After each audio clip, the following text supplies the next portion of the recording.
Merci Monsieur El-Bsri. Effectivement, avec la BCP, entre autres, parmi toutes les informations que je vous remercie réellement de nous confier, autant sur le plan stratégique que sur les déploiements opérationnels au niveau des différents métiers, on note le démarrage de l'aventure américaine, si on peut l'appeler ainsi.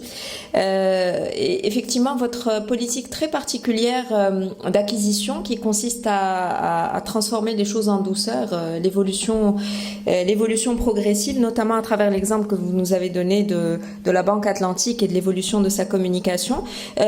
À noter, et c'est très important, et c'est probablement dans l'ADN aussi de la Banque Centrale Populaire, ce souci de développement économique et social.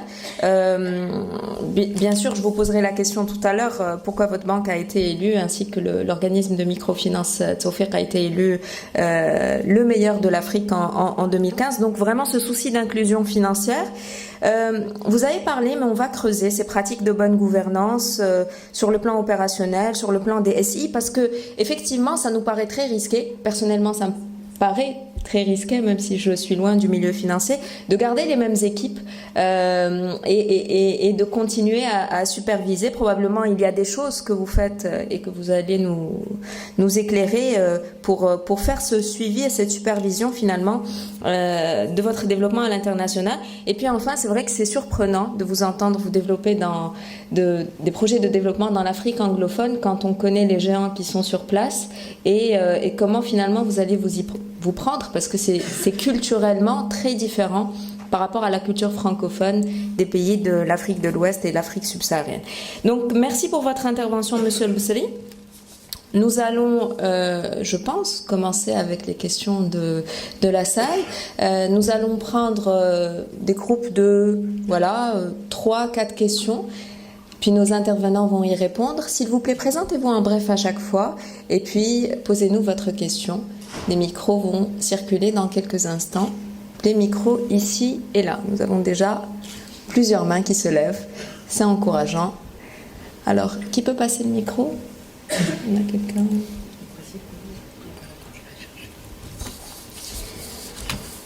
Alors, je commencerai par ma question. Du coup, le temps que le micro arrive, j'en profite.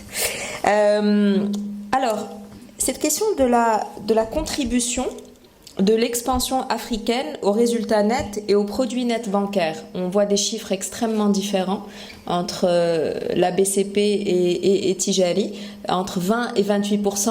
Et j'ai d'autres chiffres que je lis dans la presse, notamment d'un autre groupe qu'on ne citera pas, mais vous comprendrez très bien qui c'est, qui parle de contributions entre 20 et 35%. Alors, ça me semble assez grand comme gap.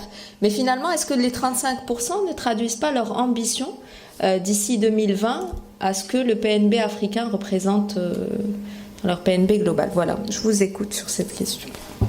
C'est effectivement une ambition. Si je parle de notre ambition, elle doit avoisiner un peu les chiffres que vous avez annoncés.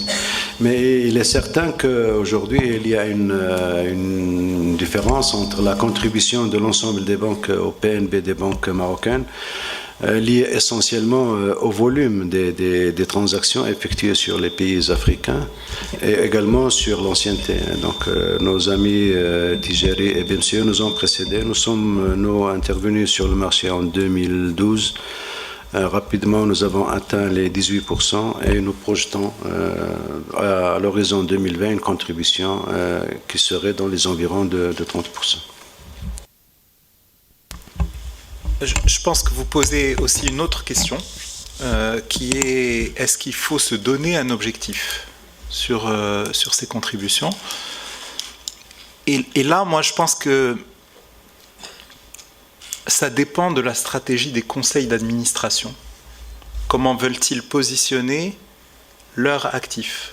Donc, est-ce que, pour ne parler que de Tijari Wafa Bank, est-ce que nous sommes une banque à forte dominante marocaine et avec une composante de croissance supplémentaire, ou est-ce que nous acceptons de perdre presque cette identité marocaine en matière de risque-rentabilité? C'est-à-dire que là, tout à l'heure, je vous ai exposé la situation du secteur bancaire marocain qui est en voie de maturation rapide. Ça veut dire quoi? Ça veut dire pas très forte croissance,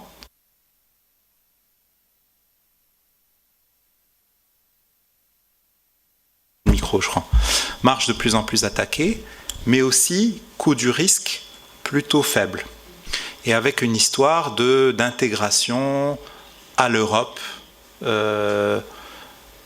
et aux États-Unis, libre-échange, attraction du FDI, investment grade, spread très bas sur les marchés, etc. Qui fait qu'aujourd'hui, une banque marocaine qui émettrait sur les marchés internationaux, on n'en a pas encore eu besoin. Il y a la BMCE qui l'a fait, mais je ne sais pas pourquoi elle a eu certainement besoin. Mais en tout cas, le jour où on aura besoin des marchés financiers, en se vendant banque marocaine, on a accès à un financement moins cher qu'en se vendant banque panafricaine. C'est l'état des lieux aujourd'hui des marchés financiers. Les gens comprennent l'arrimage à l'Europe, comprennent l'arrimage aux États-Unis, comprennent l'ouverture, l'alignement de nos réglementations, la disparition de nos barrières douanières, l'attractivité du pays, etc. Ils le comprennent et ils notent le Maroc comme étant un pays à faible risque, donc à faible coût de financement. Si on exagère trop le mouvement, on peut commencer à payer plus cher notre financement international. Donc c'est assez théorique, mais il existe un équilibre pour ne pas trop aggraver le coût de financement. Mais cet équilibre, il n'y a pas de science, c'est un peu de l'art, c'est aussi la manière dont on va expliquer son business aux investisseurs et aux marchés financiers qui va faire ça. Pour ce qui nous concerne, simplement en croissance organique, on se dirige mécaniquement vers 30% de contribution au PNB et quelque chose comme 20, peut-être 22% de contribution au RNPG provenant de l'Afrique hors Maroc, sans rien faire. C'est juste parce que ça croît plus vite que le Maroc. Après, la prochaine étape va sans doute consister à faire des transactions beaucoup plus importantes. Parce que justement, on rentrerait dans des pays où les tailles de banques sont plus importantes. Et là, d'un seul coup, on peut rajouter des marches d'escalier de 5 à 10%. Donc on peut estimer que les 10 dernières années nous ont servi à comprendre comment faire, à démontrer la pertinence en matière de contribution à la croissance, en matière de non-dégradation particulière du profil de risque. Les prochaines étapes peuvent inclure des marches d'escalier beaucoup plus importantes, mais qui supposeront là de financer cette croissance-là. C'est-à-dire que pour faire des acquisitions de grande taille, il faut aller trouver l'argent. Et pour trouver l'argent, il faut avoir une histoire à raconter aux marchés financiers qui est une histoire cohérente. Les marchés financiers, ils ne comprennent pas panafricaine, ils ne comprennent pas le nombre de drapeaux. D'ailleurs, sans dire du mal de nos concurrents d'Ecobank, il suffit de faire des recherches sur Internet, vous verrez qu'ils n'ont pas de très bonnes relations avec leurs actionnaires. Les actionnaires ne sont pas contents, les managers sont contents, ils se font plaisir, ils achètent des banques et ça se passe bien pour eux, etc. Mais leurs actionnaires ne sont pas contents. Ils ne pensent pas qu'ils ont gagné de l'argent, des dividendes, etc. Au contraire, on les a appelés régulièrement à remettre de l'argent au pot au niveau d'Ecobank sans qu'il y ait de retour très clair vis-à-vis des actionnaires. Donc, on est quand même dans un métier qui est un métier, entre guillemets, à but lucratif. Et donc, il y a des actionnaires. Évidemment, la Banque Populaire a un caractère un peu différent à cause de... je vous laisserai vous le commenter, mais une société anonyme, elle a un but lucratif et il faut qu'elle préserve la rémunération de ses actionnaires plutôt qu'une expansion non maîtrisée. Voilà. Ismaël, moi je crois que l'évolution de la part du PNB, enfin des filiales africaines dans le PNB est une évolution, j'allais dire, normale. Elle va résulter de l'évolution, comme on le sait très bien. Le marché marocain est un marché mature aujourd'hui. S'il y a une évolution du PNB, elle serait nécessairement moins importante que celle des pays de l'Afrique subsaharienne. Et mathématiquement, la contribution des filiales africaines au PNB et au résultat net devrait augmenter. En fait, si elle augmente, ça n'ôte rien à la marocanité de nos banques. Évidemment, dans les ratings, il y a la prise en charge, la prise en considération des risques que nous encourons en Afrique, c'est clair, mais avec un bon dispositif de gestion du risque, avec l'évolution attendue des banques africaines qui vont migrer vers BAL 2 et BAL 3, Je crois qu'on s'oriente vers une plus grande maîtrise du risque sur ces pays-là et par conséquent une contribution plus sécurisée, si vous voulez, à notre PNB et à notre résultat net. Ceci étant, la position, la situation des deux banques est tout à fait différente parce que nous agissons en Afrique à travers une filiale. Une holding, pardon, et la décision majeure stratégique que nous avons choisie, c'est de dire que c'est cette holding qui va porter l'ensemble des projets d'expansion en Afrique. C'est un peu particulier par rapport à votre situation où vous intervenez directement. Donc pour la Banque Populaire, elle agit à travers une holding qui va porter l'ensemble des projets d'extension sur l'Afrique, que ce soit l'Afrique subsaharienne, francophone ou anglophone. Merci à vous de réponses. Nous allons prendre les questions du public. Alors, par ordre de proximité, je dirais. Vous restez dans ce... On va commencer par cette rangée. On va prendre 3 questions. Présentez-vous en Bonsoir, donc je suis Adel Cherkaoui, enseignant-chercheur à l'Université Hassan II de Casablanca. Naturellement, je tiens à vous remercier pour l'organisation de cette conférence débat, ainsi que pour la qualité des propos des deux intervenants sur un sujet aussi important sur le plan académique et aussi professionnel. J'ai 2 questions majeures. D'abord, plusieurs études ont montré l'importance de la finance islamique qui se considère comme un relais de croissance pour justement enrichir l'offre commerciale des banques locales en incluant plusieurs catégories de personnes qui refusent jusqu'à l'heure actuelle d'être bancarisées pour plusieurs raisons, entre autres la conviction religieuse. C'est dans ce sens que je vous interpelle par rapport à la place occupée de la finance islamique dans votre stratégie de développement, aussi bien à l'échelle du marché domestique qu'à l'international, dans la mesure où il y a déjà un projet qui a été validé de la refonte de la loi bancaire. Et nous avons déjà lu à travers la presse qu'il y aura la création des banques locales à travers des jointes ventures entre les banques locales et les banques étrangères, particulièrement celles issues des pays de Golfe. Deuxième question, c'est par rapport à l'engagement sociétal, l'engagement responsable. Quelle place occupe la démarche RSE dans votre stratégie de développement à l'échelle nationale et internationale? Parce que, à mon sens, il faut aussi intégrer des préoccupations sociales, environnementales et de gouvernance dans votre stratégie de développement au-delà de l'intérêt économique. Donc voilà, donc je voudrais savoir aussi quelle place occupe la stratégie RSE dans votre plan d'ambition de positionnement à l'échelle continentale, et est-ce qu'il s'agit véritablement d'un engagement réel ou bien d'une simple stratégie de communication? Voilà, je vous remercie. Merci pour vos 2 questions extrêmement intéressantes. Finance islamique et engagement sociétal. Nous allons prendre 2 autres questions, si vous permettez. Bonsoir. Premièrement, je remercie Toulouse Business School pour l'organisation de cette conférence. Je suis Amir Ragni, cadre au sein du secteur des assurances. Ma question, c'est tout simplement à propos du business model adopté par les banques marocaines. Pourquoi préférons s'implanter à travers une croissance externe et non pas à travers la création du Greenfield? Greenfield, c'est-à-dire une implantation directe à travers la création d'une filiale. Est-ce que c'est le ticket d'entrée, c'est-à-dire c'est l'agrément qu'on préfère, ou bien il y a d'autres raisons qui poussent nos banques marocaines pour adopter pour une croissance externe? Merci. Merci. Si vous voulez adresser la question à un des 2 interlocuteurs, n'hésitez pas. Nous prendrons la 3e question ici. Et ce côté, bien sûr, ce côté, oui. C'est tout à fait, tout à fait. Et vers la parité aussi. Tout à fait. Tout à fait. Donc, je me présente, Aïdil Benouna, élève en première ES au lycée Maïmonide. Et je voudrais vous demander comment pouvez-vous nous expliquer les difficultés concernant vos implantations dans les pays de l'UMOA, vu que les banques françaises aujourd'hui sont 2 fois plus présentes que vous dans cette zone, alors que dans les pays de la CEMAC, vous êtes plus gros qu'eux, si vous voulez.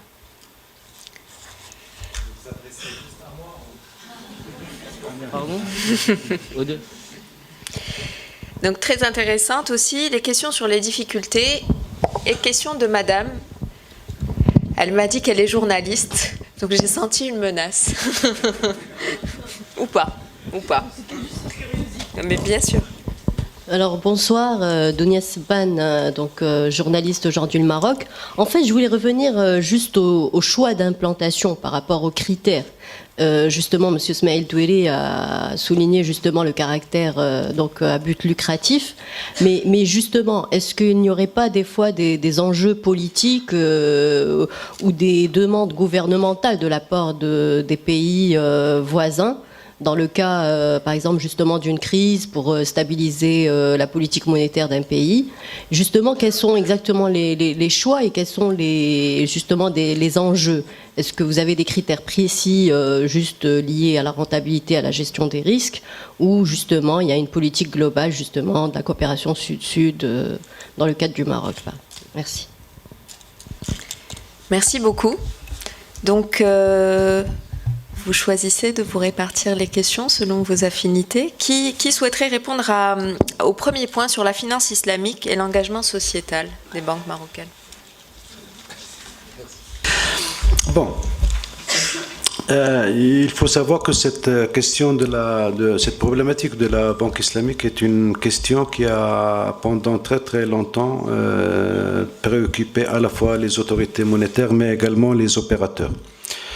Le débat a commencé dans les années 90 lorsqu'une banque marocaine avait fait des propositions pour introduire la finance islamique, enfin des jalons de la finance islamique, chose qui n'a pas été agréée par les autorités. Et le débat avait continué durant les années 2000 avec une position qui était très ferme à l'époque des autorités monétaires. Je me rappelle parce que j'étais de l'autre côté, en nous disant que la banque conventionnelle actuelle n'est pas du tout en contradiction avec les préceptes de l'islam.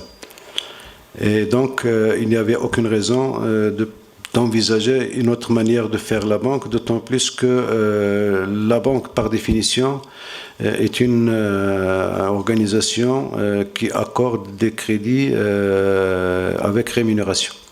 C'était le principe, alors que la banque islamique ne prévoyait pas ce principe de rémunération, c'est-à-dire le taux d'intérêt. Bon, ceci étant, donc le débat a été dépassé et le régulateur, la Banque centrale, avait déjà ouvert la brèche dans les années 2008 en lançant, soi-disant, des produits alternatifs que nous avons également commercialisés dans notre réseau, dans l'ensemble du réseau des banques marocaines, notamment Ijara, Artina, etc. Bon, le succès de ces produits n'a pas été au rendez-vous. Mais bon, le pas a été franchi avec la nouvelle loi bancaire qui a parlé directement de la possibilité de créer des banques participatives, pour ne pas les appeler banques islamiques, etc. Donc on parle de banques participatives. Toutes les banques marocaines, évidemment, se sont préparées au lancement de leurs banques participatives. Nous-mêmes, notre consoeur Tijari, les principales banques marocaines de la place. Et je peux vous dire qu'aujourd'hui, les études que nous avons faites ont montré que ce potentiel de récupération, si vous voulez, ou de développement du marché par la finance islamique serait aux alentours de 10%, 10 à 15%. Ceci dans les meilleures hypothèses. C'est-à-dire que la finance islamique, si jamais elle contribue, si jamais les prévisions se réalisent, contribuerait environ pour 15% de l'activité bancaire. Ce qui n'est pas négligeable, hein, ce n'est pas négligeable non plus. Et nous attendrons, hein, nous sommes tous préparés pour ça. Nous avons aujourd'hui, les produits sont prêts, le système d'information est également prêt, les agences sont prêtes, donc nous attendons le feu vert. Et nous ne pouvons pas préjuger, si vous voulez, du succès de la finance islamique. Mais nous considérons, au moins sur un aspect qui est celui de l'épargne, comme étant un potentiel important pour l'accroissement de la capacité de mobilisation de l'épargne au niveau national. Notamment quand on sait qu'il y a également des acteurs qui sont fort intéressés par la finance islamique et qui ont également des ressources importantes. Il faut savoir que le marché de la finance islamique aujourd'hui est très important de par le monde, notamment en Angleterre, en Suisse, où les actifs se comptent par milliards de dollars. Ceci étant, comme je vous l'ai dit, donc nous allons attendre. Maintenant, pour son expansion sur l'Afrique, il y a des pays qui sont déjà lancés dans des programmes de sukuk. La Côte d'Ivoire était le dernier pays à se financer à travers des sukuk. Sukuk, c'est le fonds de la finance islamique pour le financement des besoins de l'État. Nous, personnellement, en ce qui nous concerne, nous ne pouvons pas aller à travers la finance islamique sur l'Afrique subsaharienne tant qu'on ne l'a pas maîtrisée ici. Parce que nous capitalisons toujours sur notre business model, mais également sur notre expertise pour pouvoir justement mener un chantier de conduite de changement, comme je l'ai montré tout à l'heure. Alors, par rapport à la deuxième question, l'engagement sociétal, c'est une approche qui commence à peine à être intégrée, pour vous dire la vérité, à être intégrée dans les processus de décision au niveau des banques marocaines. La RSE, il y a plusieurs aspects de la responsabilité sociale. Il y a également la relation avec les salariés, bien sûr, on n'en parle pas, mais également, en ce qui concerne l'activité bancaire, il y a par exemple des secteurs qu'on s'interdit de financer quand on est socialement engagé. Les armes, l'alcool, le tabac, etc. Et il y a une liste. Chez nous, par exemple, nous avons adopté cette liste. Et nous avons également mis en place un processus d'évaluation du risque social et environnemental, qui fait aujourd'hui partie du processus de prise de décision dans l'octroi d'un crédit. Je crois c'est un point qui est très important, culturellement c'est très important, parce que dans le choix, dans la prise de décision de l'investissement, on évalue également l'impact environnemental notamment du projet que nous finançons.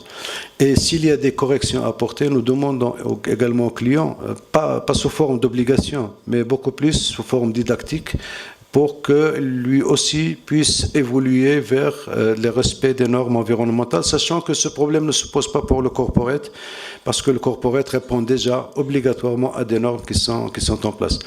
Et nous essayons aujourd'hui de transposer ce modèle de l'analyse et de l'évaluation des risques environnementaux et sociétals aux filiales africaines de l'Afrique subsaharienne. Ça aussi, pour eux, c'est une nouveauté. Et quelquefois, ils vous disent, écoutez, nous sommes dans un état de développement qui est très, très, très, très en deçà des attentes. La préoccupation environnementale est recalée la plupart du temps. Mais nous essayons, encore une fois, avec beaucoup de pédagogie, de pouvoir les amener justement à adhérer à cette question de la RSE. Merci, Monsieur le Président. Monsieur Douéry, un autre Je vais compléter quand même sur ces deux points pour qu'il y ait deux points de vue. Je pense qu'on n'échappe pas à des analyses macro d'abord. Donc, la finance participative, comme elle doit s'appeler au Maroc, ne vient pas résoudre un problème religieux. Elle vient résoudre un problème financier. Et elle cherche simplement à déplacer un sujet de méthode de comptabilisation et de partage de risques vers quelque chose qui est très conforme à tous les principes moraux partagés par tout le monde. Donc, financer des choses réelles, de l'activité réelle, avoir un contrat qui est clair et transparent entre le client et sa banque, avoir des sujets de partage de risques bien clairs, où il n'y a pas de dissymétrie dans les pouvoirs, il n'y a pas d'exploitation, etc. Mais c'est juste une manière différente d'exercer le même métier. Donc il faut faire très attention à une chose, c'est l'utilisation de ces concepts-là à des buts de manipulation ou d'influence. Moi j'ai lu beaucoup de choses dans Internet qui sont fausses, c'est des idées fausses qui sont maintenues. On verra bien quand ça sera lancé que les gens vont être déçus. Parce que les gens entretiennent l'idée que ça va être moins cher, que ça va être bon marché, que ça va être gratuit. D'accord ? Il y a beaucoup d'illusions, de fausses perceptions, que ça va être halal alors que le reste est haram. Qui est là pour dire que quelque chose est conforme à la religion ou pas conforme à la religion ? Ça, c'est des convictions personnelles, individuelles. Donc, après, il faut regarder le vrai marché et parler à des échantillons représentatifs de la population. Qu'est-ce qu'il dit ? Qu'est-ce qu'on a comme résultat quand on fait ça ? très peu de gens disent « moi je ne rentre pas dans une banque pour des questions de conviction ». Très peu. D'accord ? Une infime minorité. Donc ça ne va pas représenter les 10% ni les 15%. Tous les autres disent à prix égal ou inférieur, je préfère la finance participative. C'est normal, hein ? À prix égal ou inférieur, je préfère la finance participative. Moi aussi. D'accord ?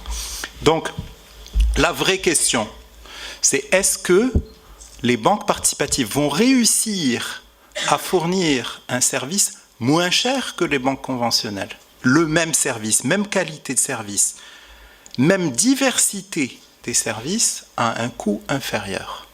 C'est là où il y aura peut-être un changement de fond dans l'équilibre. Sinon, ça va rester un service de plus qui va être utilisé par une frange de la population qui d'ailleurs va probablement utiliser les deux services, le conventionnel et le participatif. Moi, je suis moins optimiste sur la taille finale, mais personne ne sait. Ça dépendra du jeu concurrentiel, ça dépendra d'un certain nombre de choses. L'essentiel, c'est que tout le monde s'y prépare de manière très sérieuse parce qu'on a tous comme mission de servir l'économie et servir les clients du mieux qu'on peut.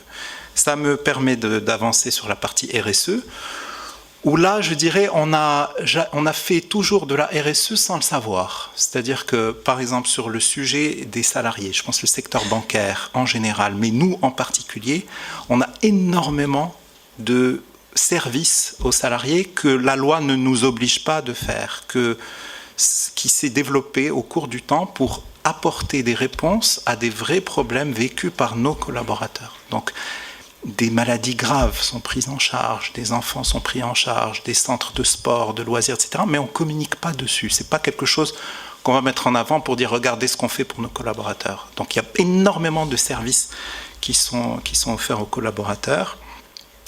Il y a beaucoup de choses que nous faisons pour l'éducation. Et là, on cherche à toucher tout le spectre, du préscolaire aux études supérieures et les cycles d'excellence. Donc je vais illustrer les deux. Dans le préscolaire, on va dans des quartiers défavorisés où les femmes doivent sortir travailler et laisser leur enfant à leur voisine. Du coup, la voisine se retrouve dans un petit appartement avec parfois 50, 60 enfants. Elle prend 50 dirhams par mois à sa voisine pour surveiller l'enfant, le nourrir pendant tout le mois. Donc vous imaginez les conditions d'hygiène, d'apprentissage, etc. pour des cerveaux qui sont au moment critique de leur développement. Donc là, avec l'aide d'autres associations, on transforme ces centres de préscolaire informels en centres normés. On a des normes et on les transforme en centres où l'hygiène est respectée, les âges sont respectés, le temps est rythmé, il n'y a pas d'usage de violence. On va parler aux enfants aussi de sujets de conflits familiaux parce qu'ils vivent souvent des conflits très très durs. On leur parle de problèmes de genre avec les difficultés parfois de violences conjugales qu'ils doivent vivre, etc. Donc on essaye de réparer des maux sociaux qui vont être dramatiques plus tard, mais évidemment à toute petite échelle parce qu'on ne peut pas faire énormément. Donc on a fait ça sur 2500 enfants dans le quartier de Sidi Moumen. À l'autre extrême, chaque année, on finance une semaine de concentration pour les meilleurs élèves marocains qui ont réussi au concours d'entrée des grandes écoles françaises et qui doivent aller passer leurs oraux. Donc c'est des gens qui sont brillants à l'écrit, mais parfois ont des problèmes à l'oral. Donc on va faire une concentration d'une semaine pour les entraîner aux oraux. Et avec l'aide aussi de Royal Air Maroc, on va leur financer complètement le déplacement à l'étranger pour passer les oraux. Depuis qu'on fait ça, le taux de réussite au concours a augmenté des Marocains. Donc, si vous voulez, c'est quelque chose de pas très organisé. C'est un peu moins inscrit dans les process que ce que vient de décrire M. Bsri. Par exemple, à choisir entre financer de l'énergie bon marché et diminuer les émissions de gaz du Maroc, nous, on va préférer financer l'usine à charbon. Parce que le Maroc, il a besoin de continuer à se développer et c'est un tout petit pollueur. Donc, si vous voulez, après, on va avoir une mauvaise note par Vigéo. Vigéo va dire, ouais, c'est mauvais. Ils ont financé une centrale à charbon, mais on pense qu'on rend plus immédiatement un service au Maroc à faire ça. Beaucoup de projets d'énergie renouvelable qui se développent, qui offrent énormément d'opportunités pour l'énergie éolienne, par exemple. On a énormément de projets que nous finançons aujourd'hui qui sont très très importants, à la fois pour le pays, mais également pour le secteur bancaire. Vous avez également l'énergie solaire que vous connaissez, qui se développe également de façon très très très importante. Mais il arrivera un jour où le risque environnemental devrait également entrer dans les processus de prise de décision, notamment en matière d'octroi de crédit. Alors je reviens à certaines d'autres questions, peut-être que vous allez reprendre la main. Sur le business model et l'acquisition des filiales. La réponse est très simple. Hein. Si vous voulez créer une banque dans un pays africain, ça ne va pas être facile du tout. Donc c'est pourquoi toutes les banques marocaines ont opté pour l'acquisition de banques qui sont déjà sur place. Bon, et évidemment, l'empreinte de la banque marocaine, c'est de pouvoir justement prendre ces filiales que nous avons acquises et d'en faire de véritables banques performantes. C'est ça le grand défi. Mais il n'y a aucun mal, comme je l'ai dit, à acquérir également des filiales. Pour les enjeux politiques, je peux vous rassurer, notre ami aujourd'hui, le Maroc, on peut la rassurer que c'est une histoire qui n'existe plus aujourd'hui. C'est une histoire qui... C'était vrai peut-être il y a une trentaine d'années, hein, mais aujourd'hui ce n'est plus le cas. Donc nous prenons nos décisions en toute liberté, après un calcul et une élaboration d'une stratégie pour voir dans quelle mesure les filières que nous allons acquérir ou les pays que nous allons nous implanter vont nous aider à améliorer nos performances.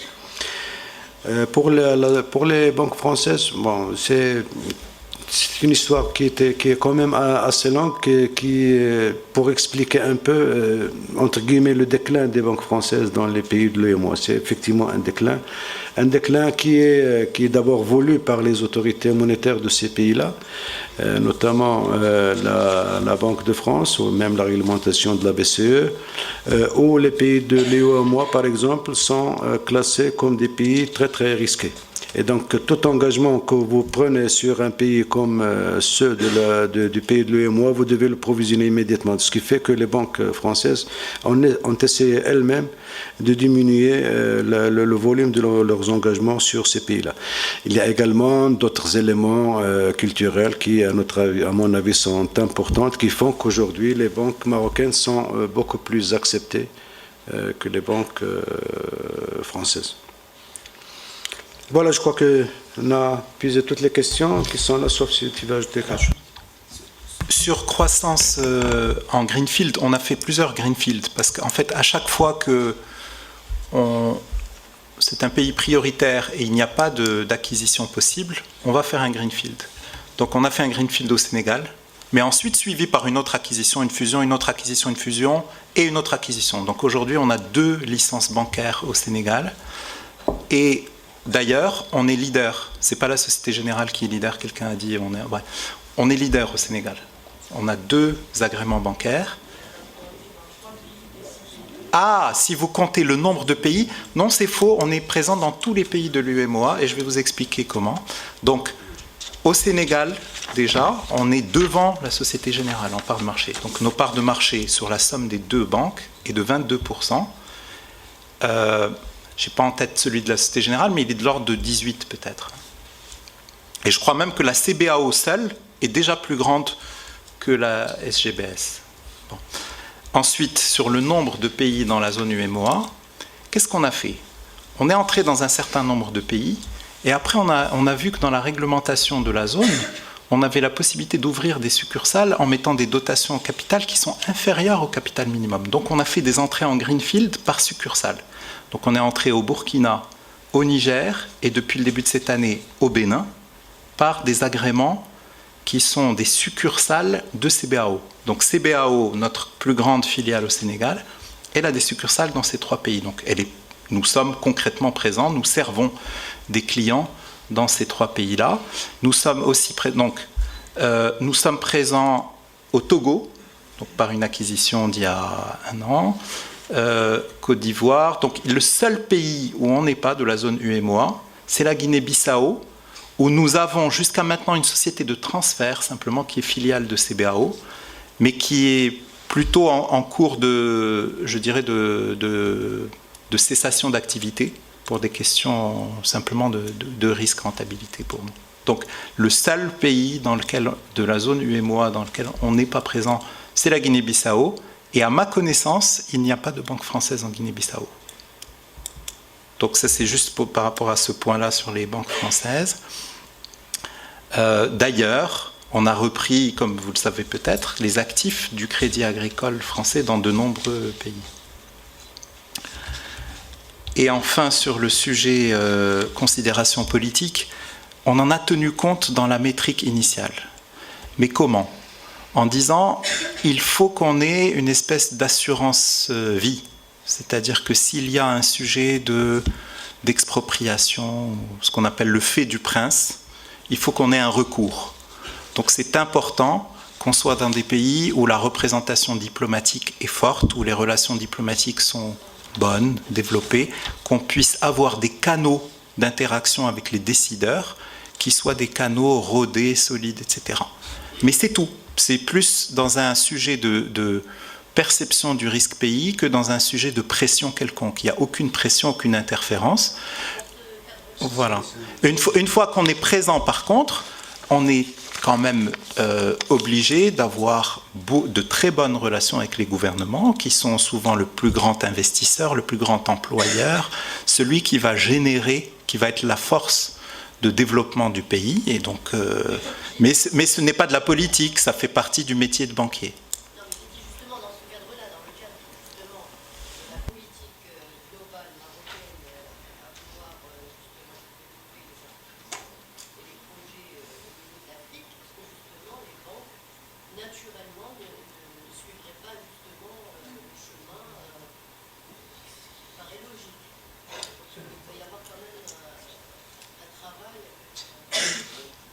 Pour répondre autrement à votre question, ouais. Non, mais pour répondre à votre question dans ce sens-là, il faut savoir que les banques seraient les meilleurs instruments de développement de la coopération sud-sud. Nous sommes en quelque sorte des précurseurs du développement de ces relations sud-sud. Et nous œuvrons beaucoup pour que cette coopération soit justement très très bien développée. D'ailleurs, c'est le politique qui suit. Hein. C'est le politique qui suit l'économique. Bon, c'est une théorie qui est peut-être... Bien, merci pour vos premiers éclairages. Et puis de l'autre côté, on peut dire que... C'est-à-dire, je n'arrive pas à très bien comprendre votre question, mais au fond, quand il y a de l'intérêt de la part de nos clients, quand nos clients, grandes entreprises, investissent, on a intérêt à les précéder. Sinon, comme je l'ai dit tout à l'heure, on risque de les perdre. Inversement, quand on est déjà présent quelque part, ça sécurise beaucoup nos clients, souvent des plus petits clients, pour opérer aussi dans ces pays. D'où ce raisonnement-là qui fait qu'au fond, c'est la poule et l'œuf. Est-ce qu'on va là-bas parce qu'il y a des affaires déjà en cours, ou est-ce c'est en allant là-bas que les affaires se développent? La réalité, c'est que c'est un peu les deux. Je vous remercie de votre intention, mais il est certain qu'il est important de rappeler les discours de Sa Majesté Mohamed VI par rapport à l'implantation en Afrique il y a quelques années, et que cette impulsion a été donnée au plus haut niveau, et s'en est suivi un certain nombre de voyages. Donc le politique reste fondamental, bien évidemment, mais l'économique aussi a une place centrale, et les deux vont de pair sans doute, ils ne sont pas contradictoires. Alors on continue nos questions. 1, 2, 3, 4. Et puis, on va libérer aussi probablement nos intervenants après ce dernier tour de questions. Probablement, vous pourrez continuer aussi à networker avec eux lors du cocktail dînatoire. J'aimerais aussi qu'à la fin, et j'avance aussi ma question, que nos intervenants nous parlent de leurs conseils à probablement nos plus jeunes étudiants par rapport à leur carrière, et pour ceux qui veulent faire carrière dans la banque aussi, s'ils ont des conseils pour revenir. On sort un peu du sujet, excusez-moi, mais je sais que certains m'ont demandé de leur poser cette question, donc je la pose. Voilà. Nous prenons ce groupe, puis celui-ci. Si vous pouvez passer le micro. Soyez bref afin qu'on puisse donner la parole à un certain nombre de personnes. Merci. Donc, merci. Hassan Koula, je suis de la promo 9 de l'exécutif MBA de Toulouse Business School. Donc, j'ai une question et un commentaire. En fait, par rapport à la question, donc, je vois que vous vous concentrez sur l'investissement dans les pays francophones, alors que les pays anglophones représentent plus de 2 tiers en termes de PIB et population dans l'Afrique. Donc, finalement, on n'est pas présent, on n'investit pas en Afrique, on a investi en Afrique francophone. Donc, ma question, c'est quoi les difficultés à investir dans les pays anglophones et pourquoi pas ne pas précéder les autres entreprises marocaines en allant vers ces pays-là. Deuxièmement, mon commentaire par rapport à la banque participative. Donc, je crois que pourquoi ça n'a pas démarré plus tôt au Maroc, parce que finalement c'est les banques conventionnelles qui ont résisté à ce démarrage-là. Donc on peut débattre longuement par rapport à ça, mais le fait qu'aujourd'hui c'est les banques conventionnelles qui vont lancer ces nouveaux produits, c'est finalement on va les tuer ces produits en les lançant. Et j'espère que la Banque Maghreb va donner des agréments à des banques qui sont participatives dans l'AM pour que cette activité se lance au Maroc. Parce que quand je vois que le top management des banques ici présent ne croit pas dans ces produits-là, donc finalement, ils ne vont pas connaître la réussite qu'il faut. Merci. Merci pour votre question. Deuxième question, s'il vous plaît.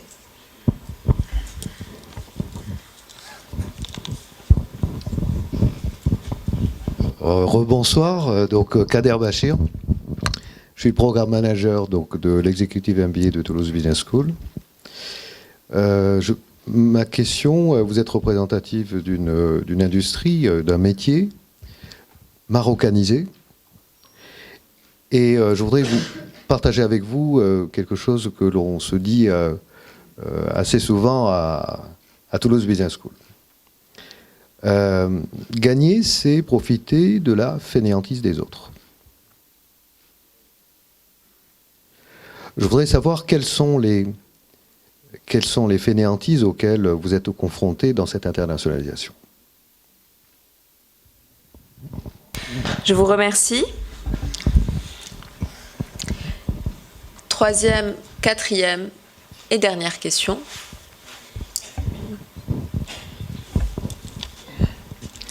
Bonsoir, Ala Sbahi, je suis en charge de l'export d'une centrale d'achat européenne. Je m'inscris dans le modèle Nord-Sud et je visite régulièrement des pays africains pour des relations commerciales. Et je ne manque pas d'aller vers nos banques marocaines présentes, demander comment sécuriser mon paiement, comment ils traitent les opérations d'import. Et j'avoue que la qualité de service, aussi bien que l'impression qu'ont les clients de nos banques en Afrique est très très bien réputée. Ça d'un côté témoignage, d'un côté question, ça va se poser sur pas la locomotive qui est les banques, mais sur l'entrepreneuriat qui devrait suivre dans une plateforme d'incubateur entre ce qui se fait au Maroc via la fondation Banque Populaire par exemple, et aussi une duplication de business modèles qui ont réussi à des jeunes promoteurs ou de la microfinance. La question est-ce qu'il y a une plateforme de réflexion dans cette optique d'internationalisation et de fédération d'une économie réelle sud-sud. Voilà. Merci pour votre question. Monsieur qui est à côté. Merci. Puis probablement il y avait une question ici. Bonsoir à tous. Je suis Romaric Sougla, je fais partie de la Chambre de commerce et je suis doctorant. Ma question s'adresse spécialement à Tijari, si vous permettez. Je suis du Cameroun aussi en passant et vous avez, si j'ai bien compris, précisé que en termes de management, vous privilégiez les compétences locales. Mais est-ce que vous pouvez nous expliquer un peu votre approche qui, depuis quelques années, consiste à recruter les étudiants qui ont été au Maroc de l'EF, c'est pas en stage ou formés, et aujourd'hui, ils sont pratiquement managers sur place. Est-ce que c'est toujours les compétences locales ou, je sais pas, voilà, c'est ma question. Merci pour votre question. Management et recrutement. Deux questions ici, et puis on boucle la boucle.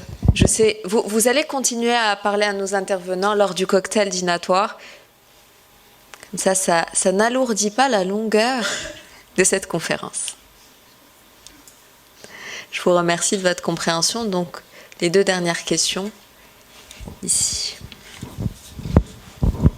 Bonsoir tout le monde. Alors, je vous remercie, messieurs. Je suis Alain Michel Assémian, je suis en master de CCA et je suis ivoirien.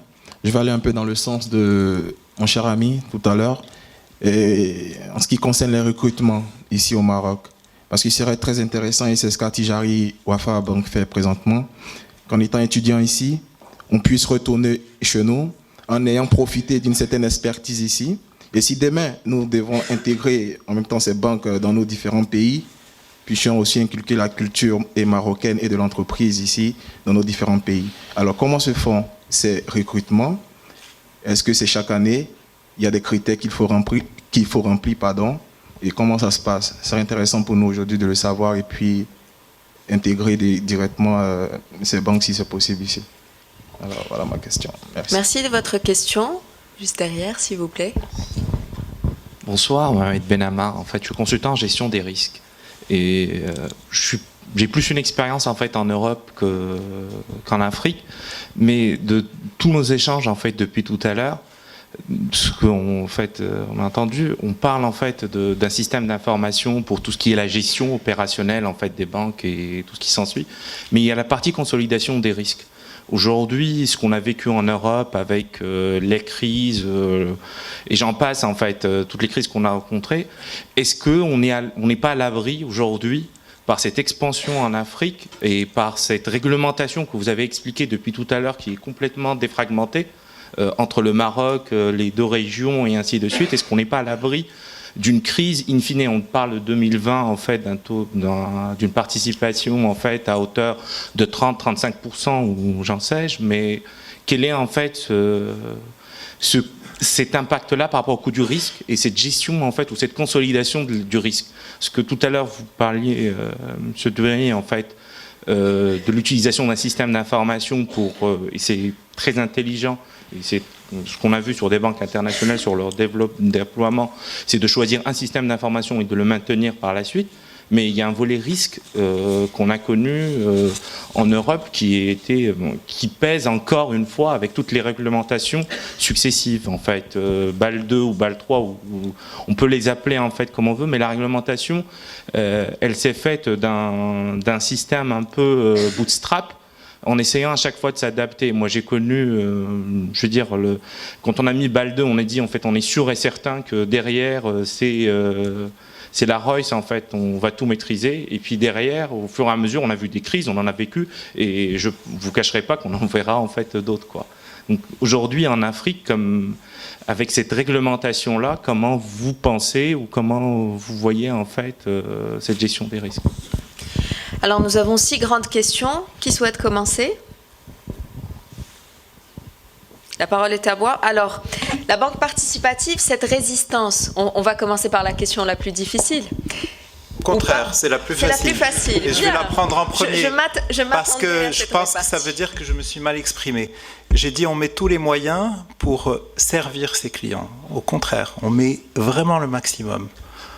On met tellement le maximum que, franchement, les banques que vous dites spécialisées ou purement ou nativement ou ce que vous voulez islamiques qu'on a vu ne nous ont pas impressionnés. Donc, il s'agit simplement, on est dans un métier où on doit comprendre les produits, comprendre la réglementation, mettre en place des process et des systèmes d'information. Et après, le reste ne dépend pas de nous, il dépend réellement du client. Donc, on ne perdrait pas notre temps à aller rencontrer des gens dépenser des dizaines de millions, des centaines de millions de dirhams en investissement informatique, en recrutement, en agence de distribution, etc. D'ailleurs, je vous signale que nous avons poussé la logique au maximum dans la réglementation actuelle avant même d'attendre quoi que ce soit, puisqu'on a créé une filiale dédiée qui s'appelle Dar Safa, où on a essayé de mettre tous les curseurs au maximum avec la réglementation actuelle. Donc, on cherche au maximum à servir le client. Après, ce n'est pas une conviction, j'ai dit on verra ce que ça donnera. On met le maximum et on verra ce que ça donnera. Ça ne veut pas dire que je suis défaitiste, ça veut dire simplement que les analyses que moi personnellement j'ai effectuées me poussent à penser que probablement, beaucoup de précautions, ça sera inférieur aux 15% annoncés, et même si ça les atteint, ça sera dans très très longtemps. Regardez la Turquie, regardez l'Égypte, regardez plusieurs pays. Il n'y a que en Malaisie où peut-être ça a pris une proportion importante. Mais on verra. Ce que je dis, c'est que par contre, on met les moyens au maximum. Tous les curseurs sont à fond.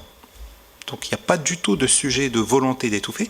Ensuite, je ne peux pas parler au nom de la Banque centrale, mais on attendra qu'ils choisissent. Mais c'est probable que vu le nombre de demandeurs étrangers, donc des non-participants, il est probable qu'il y ait un participant nouveau, au moins un participant nouveau, et on verra bien, il va se mesurer à nous qui connaissons mieux nos clients. Il va venir avec peut-être une autre conception, on verra bien qui va gagner, et je pense que c'est ça le charme de la concurrence, c'est de se dire, on va pouvoir comprendre exactement comment le client doit sortir gagnant d'un jeu concurrentiel entre différentes banques. Et donc je pense qu'il va se passer des choses intéressantes. Mais je pense que ça ne va pas bouleverser le système financier, c'est tout. Pour répondre à d'autres questions, d'abord sur la problématique des pays anglophones. Vous imaginez aisément que le problème de la langue est un des obstacles majeurs pour notre expansion sur l'Afrique anglophone. Et on revient encore une fois au système d'information qui est très très important. Et évidemment, nos cadres aujourd'hui maîtrisent beaucoup plus la langue française que la langue anglaise. Et donc, mais cela ne nous empêche pas que nous avons aujourd'hui des projets d'implantation sur l'Afrique anglophone. Mais ça va venir, hein. C'est pas dans le très court terme, mais à moyen terme, il y a également la possibilité d'être présent sur les pays anglophones. Sachant encore une fois que les pays anglophones présentent des caractéristiques particulières par rapport aux pays francophones. Quand vous prenez le Nigeria par exemple, c'est un très grand pays où il y a énormément de banques qui sont très très fortes, etc. D'où l'intérêt peu évident d'aller s'implanter dans ces pays-là. Parce qu'effectivement, tout investissement est une recherche d'opportunité. Il faut bien mesurer l'opportunité pour pouvoir prétendre à une implantation. Monsieur Kader, je ne crois pas dans ce que vous avez dit. Hein. Ce n'est pas par la fainéantise des autres qu'on gagne. On gagne parce qu'on est bon, parce qu'on travaille, parce qu'on s'acharne, parce qu'on fournit l'effort. C'est pour cette raison qu'on gagne, même si les autres fournissent également les mêmes efforts. Et celui qui gagne, c'est celui qui fournit le plus d'efforts. Et c'est peut-être le conseil, pour rejoindre ce que disait notre ami, qu'il faut donner également à nos étudiants, c'est l'effort, c'est la persévérance, c'est ça qui fait gagner. Ce n'est pas les erreurs ou les bêtises des autres qui me font gagner. Alors, je reviens aux questions bancaires avec ta permission. Pour les entrepreneurs, c'est très important. Il faut savoir aujourd'hui qu'il y a un flux d'entrepreneurs marocains sur l'Afrique subsaharienne extraordinaire.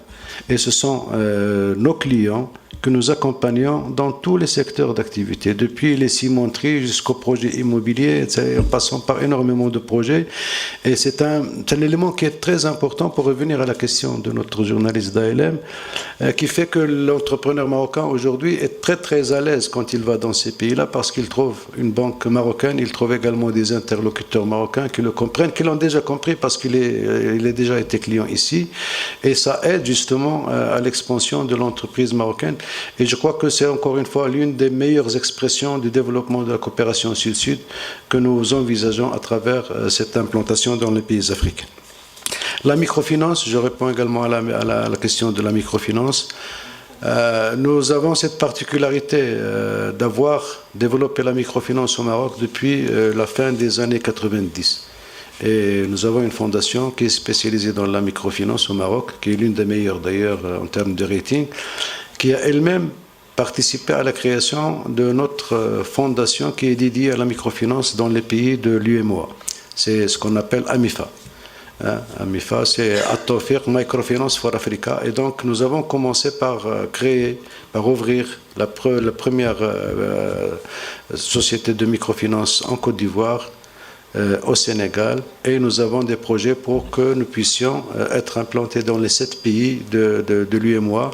Et c'est un élément très important parce que au départ de notre implantation en Afrique, c'était beaucoup plus notre business model que nous voulions exporter ou adapter tout au plus à ces pays-là. Et la microfinance fait partie de ce business model. On n'a pas eu le temps de le dire, mais même si vous avez un niveau de bancarisation très très faible au niveau de l'Afrique subsaharienne, il faut savoir que la partie retail reste encore très peu présente. L'essentiel va au corporate, etc., à l'État, etc. Donc cet aspect retail est très important à développer et nous croyons que la microfinance serait d'une valeur ajoutée très très importante justement pour le développement de la bancarisation. Je reviens sur la gestion du risque en laissant peut-être de répondre sur la question du recrutement. Je reviens sur les risques parce que c'est un point technique qui est très important. Aujourd'hui, nous sommes dans une démarche. Vous savez que quand vous êtes en consolidation en normes IFRS, vous appliquez les normes de votre pays, pas les normes du pays d'accueil. Donc quand on consolide ici, les risques, nous les consolidons sur la base de la réglementation marocaine. Et donc, ce qui fait que les provisions, par exemple en IFRS, que nous constituons pour la couverture des risques en Afrique sont beaucoup plus importants que ceux constitués par les filiales elles-mêmes. Ça, vous le savez, puisque vous êtes dans du domaine. Il y a également un point qui est très important, c'est que nous avons entamé dès cette année-là le provisionnement du risque pays. Le provisionnement du risque pays est un point qui est très important parce qu'il peut répondre à cette crainte, à cette problématique de risque majeur au niveau politique qui fait que les entreprises ou le pays seraient défaillants par rapport à leurs obligations. Donc, mais dans notre gestion, dans notre gouvernance, il faut savoir que la principale préoccupation, d'ailleurs le régulateur est dans la même position, la principale préoccupation c'est la gestion des risques dans ces pays-là.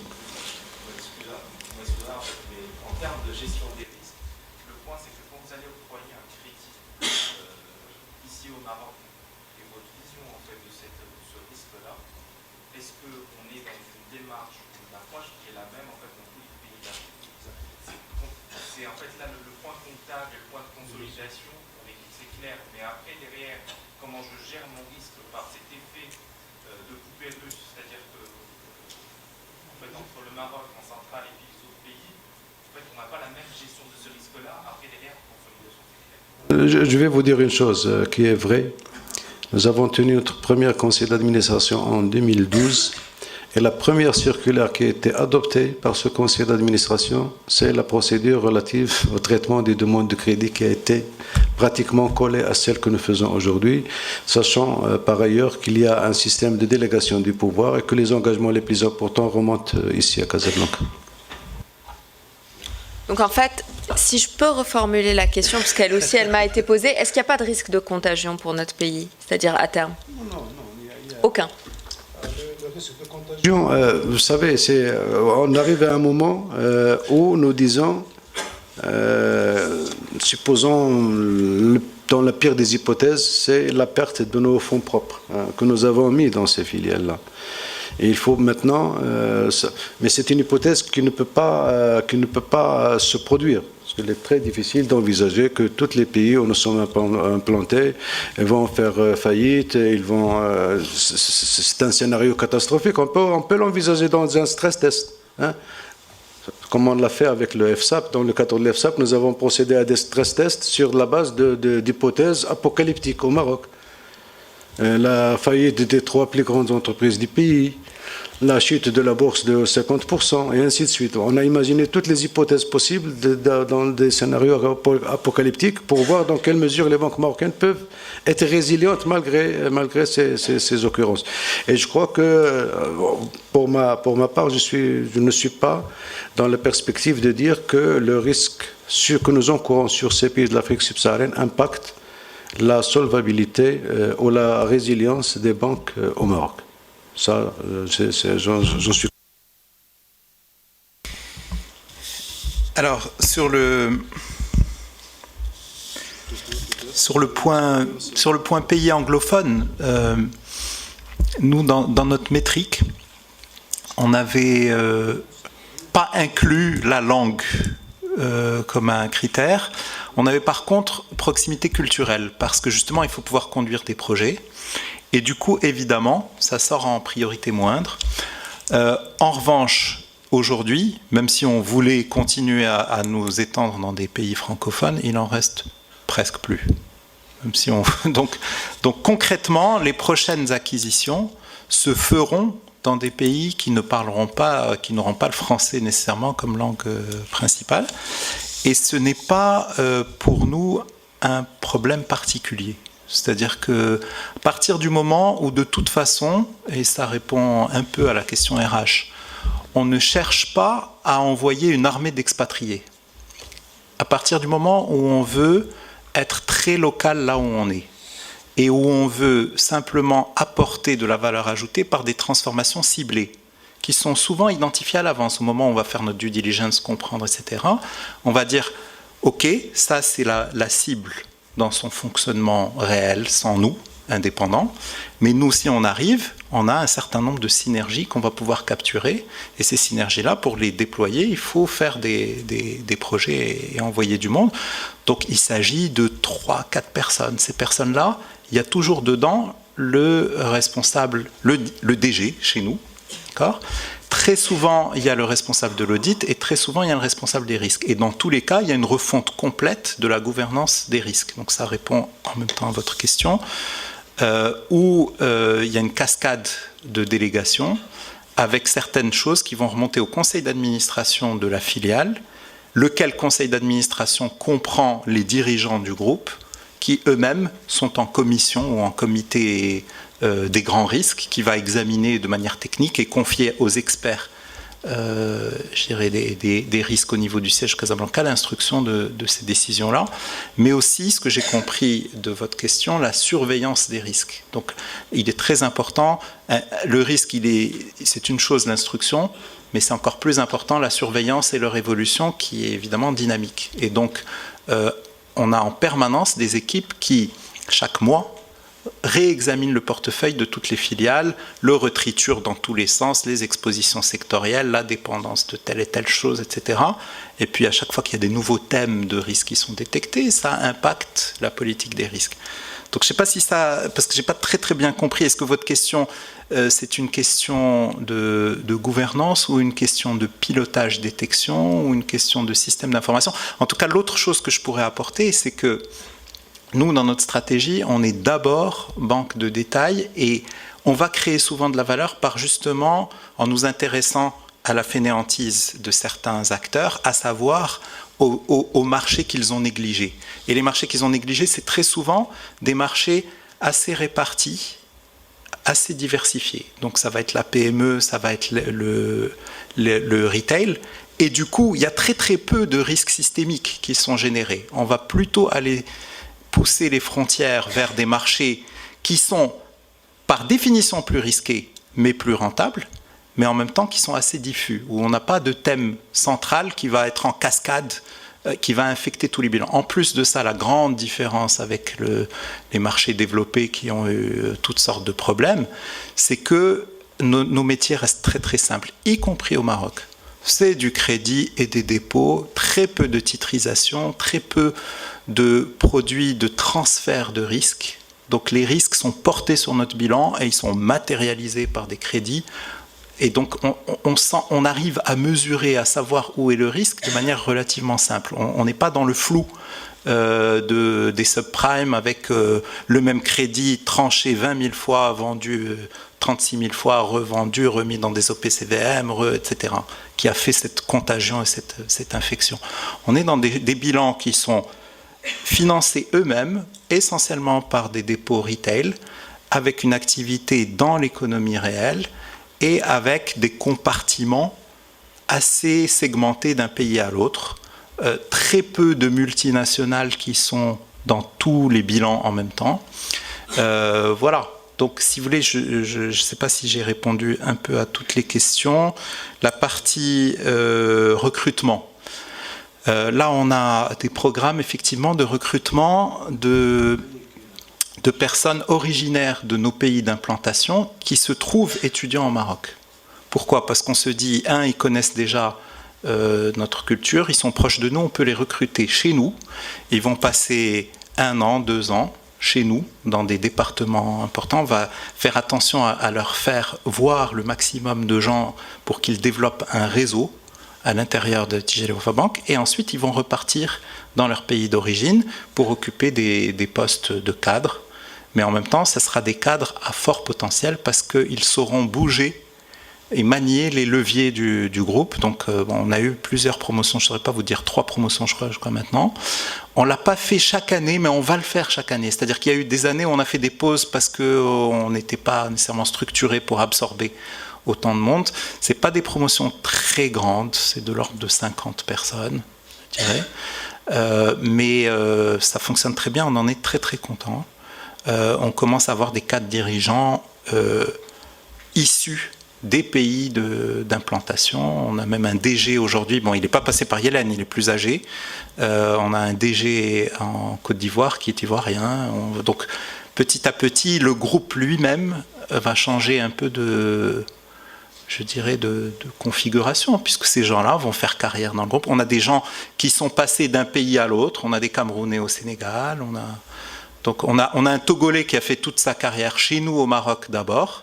Il est resté assez longtemps au Maroc, on l'a envoyé ensuite au Mali et maintenant il est au Togo. Donc voilà, ça fait un brassement un peu des populations et avec énormément de richesse et de diversité au passage.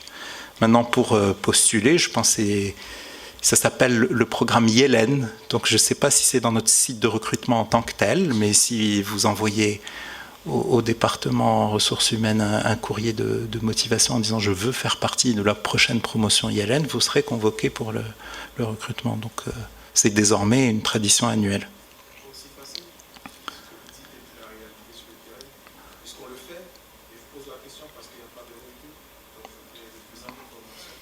C'est bien de poser cette question, je le déplore moi aussi. Moi-même, quand j'envoie des CV chez nous, ils sont tellement noyés que j'ai du mal, je suis obligé de relancer pour savoir. Donc si je peux vous rendre ce service-là, je le ferai avec plaisir. Ensuite, je crois que le seul point que je n'ai pas touché, c'est le point entrepreneuriat, oui, qui est un point de fond. Maintenant, sincèrement, on se cherche un peu. C'est-à-dire qu'on n'est pas du tout dans la réponse par le financement. On considère que le financement de l'entrepreneuriat, c'est quelque chose de très spécifique qui doit être dans des fonds d'amorçage, qui doit avoir toutes les conditions d'accompagnement, y compris par l'État.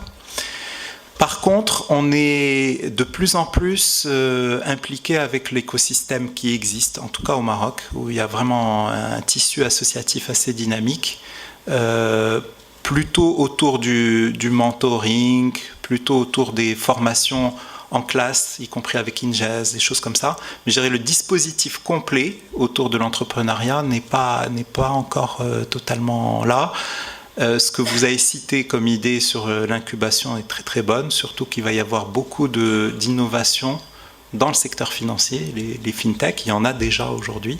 Donc être sûr de créer les ponts entre la lourdeur, je dirais, d'une banque établie et l'agilité des entrepreneurs, c'est quelque chose d'important qui va avoir lieu. Je vous dis, c'est en réflexion.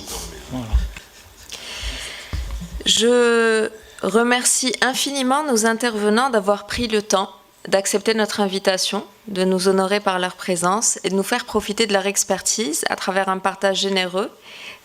Nous étions supposés finir cette conférence à 21h moins quart. Il est, comme si vous consultez vos montres, 45 minutes plus tard. Je vous remercie de votre écoute, de vos questions très pertinentes. J'aimerais, s'il vous plaît, vous donner rendez-vous le 24 mars prochain sur une conférence sur le leadership au féminin et le management porté par Toulouse Business School. Sous vos applaudissements pour Monsieur Douiri et Monsieur Lbsri. Je vous inviterai à faire la pause durant un cocktail dînatoire qui vous est offert. Merci beaucoup. À tout à l'heure.